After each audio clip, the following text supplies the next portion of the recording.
কেউ কথা রাখেনি।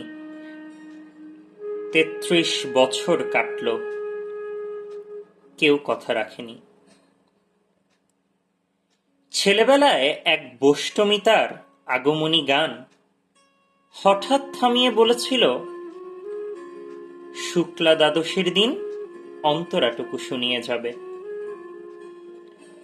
তারপর কত চন্দ্রভোগ অমাবস্যা চলে গেল, সেই বোষ্টমী আর এলো না। ২৫ বছর প্রতীক্ষায় আছি।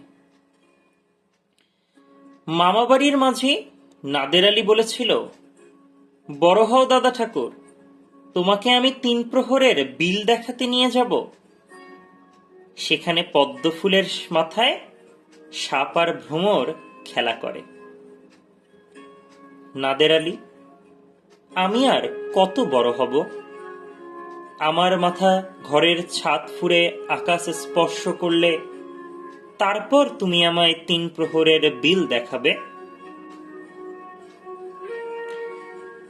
একটাও রয়্যালগুলি কিনতে পারিনি কখনো।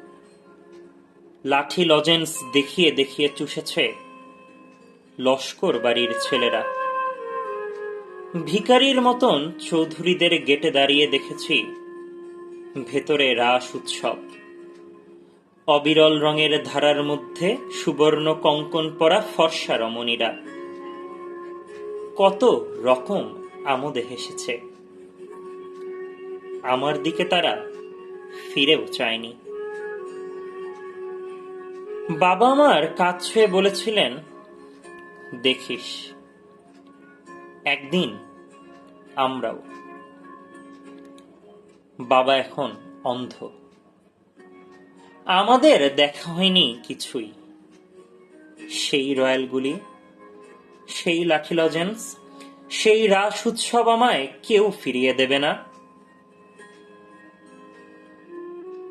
বুকের মধ্যে সুগন্ধি রুমাল রেখে বরুণা বলেছিল, যেদিন আমায় সত্যিকারের ভালোবাসবে সেদিন আমার বুকেও এমন আতরের গন্ধ হবে। ভালোবাসার জন্য আমি হাতের মুঠোয় প্রাণ নিয়েছি। দুরন্ত ষাঁড়ের চোখে বেঁধেছি লাল কাপড়। বিশ্ব সংসার তন্ন তন্ন করে খুঁজে এনেছি ১০৮টি নীলপদ্ম। তবু কথা রাখেনি বরুণা। এখন তার বুকে শুধুই মাংসের গন্ধ। এখনো সে যে কোনো নারী। কেউ কথা রাখেনি। ৩৩ বছর কাটল, কেউ কথা রাখে না।